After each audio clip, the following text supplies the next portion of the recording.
Joining us today is someone who really understands the science of communicating, speaking, and presentation. Welcome, Lauren Ferraro, to What She Said. Hello, how are you? I'm very well, thank you. I heard what you said. The question of the day, or in this case, the evening, is social media turning us into crappy listeners? The short answer is yes, 100% and absolutely. How? Why? It's a one-way conversation. So what we're doing right now is actually rare. having eye contact, smiling and nodding is one way of listening. But half the time, people look at social media and they see a headline or they see an article they don't agree with. And I don't even think they read the entire article before they are spitting out or screaming an opinion in the thread or just on any platform. We have a voice that we've never had before, and we all have an outlet. Yet we have no sense of what the other side is saying. And that, again, can be social media or even back and forth. So we interrupt really easily, or we interject, we pounce, as opposed to stopping, listening to what the other person is saying and really taking it in.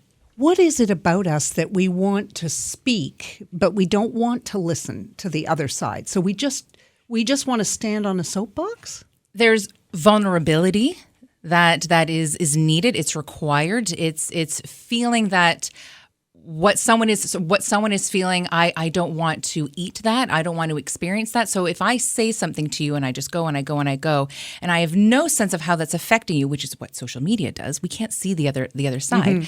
Then I'm free. I'm scot-free. I don't have to feel that. I don't have to own that. But if I say something to you and I see you wince or I see you, ouch, that hurt, then I am now connected. I am now involved. And that can be, we're sometimes scared of vulnerability in that sense. I think there is a lot to do with body language and actually paying attention to the person just to see how they react to what you're saying. Because you can inadvertently upset or hurt someone without meaning to. And then the fact that you've been watching them, you are able to repair that cues. Damage. Yeah, cues. We're going to miss cues now.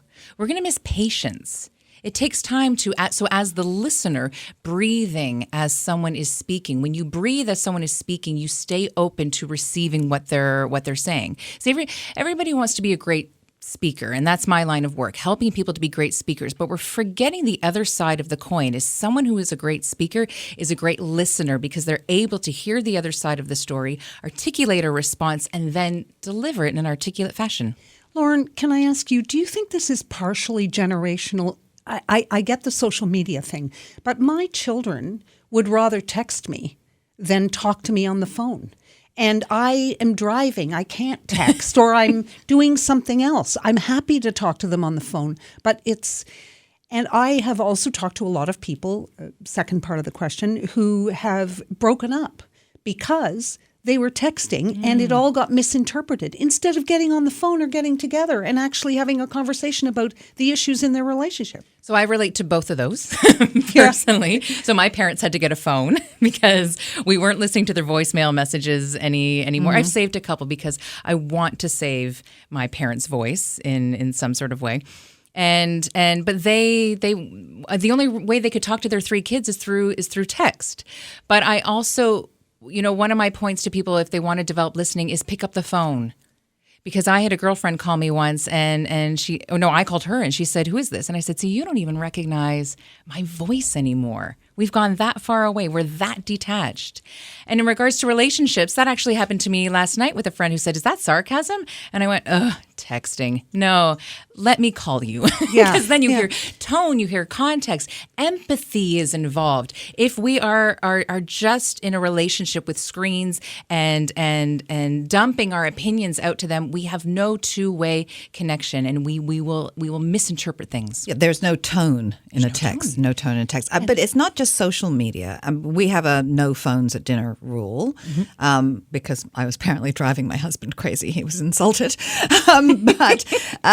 But also, I've noticed in the media, in the current media on television, news anchors, journalists, they have a list of questions, and they're not actually listening to what their interview subject is saying. They just want to get to the next question. When in actual fact, if they were listening to what they said, there's a much better story in there, and you should change gears and go with that. Yes, if you really want to be engaged with someone, you will actually ask questions based on what they said. And so what if you don't get to all of your questions? As you said, dig deeper with that one thing. If you're listening, you will follow that lead. So ask them, put your phone away in meetings, in boardrooms, even just having it on the table is enough to say, I am elsewhere. It doesn't matter if you flip it over. I don't even want it on vibrate. I don't even want you to have a sense that a sound has come into the room. And especially if you're talking to a client, you need to be right there. You need to be asking them about their life. Have deeper, meaningful conversations across the board. So what is it about people not wanting to meet in person or not wanting to talk on the phone? Do they think it takes up more time? I'm watching people in front of me when I'm driving at a crosswalk, and they're not even looking up. They could be hit by 9 cars because they're texting. And doesn't that take more time than actually saying it?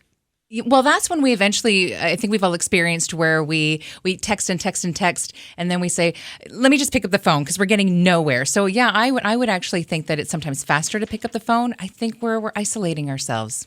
Let's go through some of your lists. Point 1, stop talking. You have a 90-10 rule.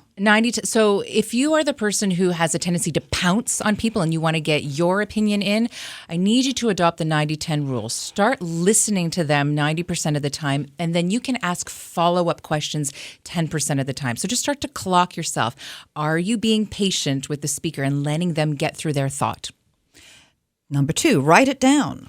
If you are a person who has a hard time listening, so let's say you're in a meeting and you want someone to keep talking, but you're afraid you are going to interrupt, write trigger words for yourself. Write down what they're saying. Lawyers have pads of paper. I do. Coaches do. We all have where we take notes while someone is talking. So start implementing that. It's kind of old school to think that smiling and eye contact is listening. No, write stuff down. Be present. There's 100 things going on in all of our lives. And if it's hard for you to focus on a person in the moment, I want you to start clocking things in the room. So clock the desk, clock my feet are on the ground.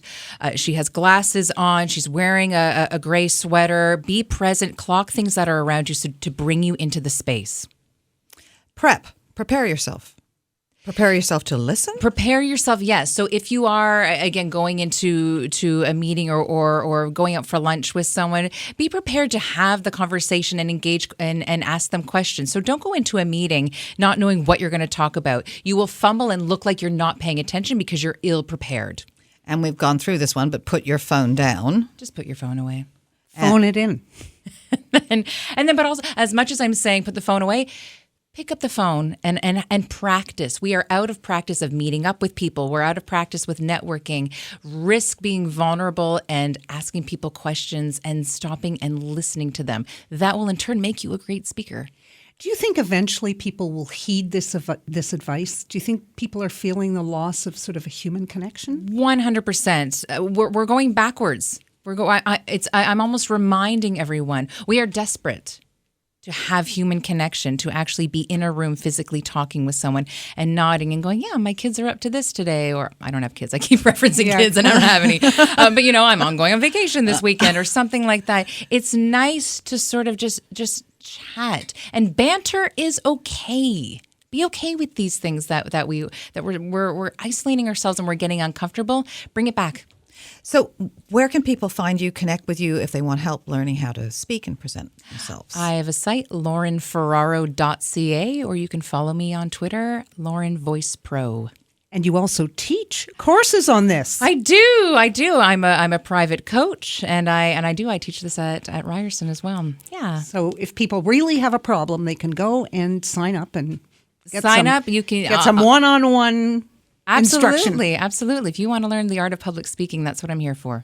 Absolutely. Wedding season is coming up. I remember we talked to you about one of those and your list for the keep the wedding speech short. And these need to be 5. You get 5 minutes max. If you're a parent, maybe more. Lauren Ferraro, as always, a pleasure, a friend of the show. We're so happy that you could come and join us this evening. Thank you. This is What She Said. Stay with us.